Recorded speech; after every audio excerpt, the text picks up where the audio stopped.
పల్నాడు జిల్లా దాచేపల్లిలో భారీగా రంగురాళ్లను అధికారులు స్వాధీనం చేసుకున్నారు. ఓ గోడౌన్ పై అటవీశాఖ విజిలెన్స్ అధికారులు మెరుపు దాడులు చేశారు.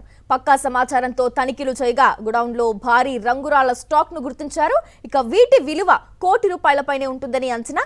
శంకరాపురం గ్రామం సమీపంలోని కొండల్లో అక్రమంగా వెలికి తీసినట్లు గుర్తించారు.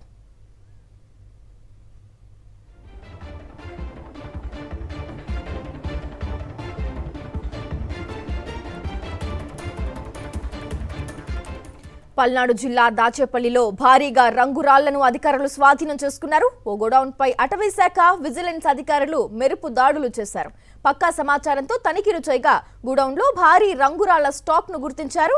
వీటి విలువ ₹1,00,00,000పైనే ఉంటుందని అంచనా. శంకరాపురం గ్రామం సమీపంలోని కొండల్లో అక్రమంగా వెలికి తీసినట్లు గుర్తించారు.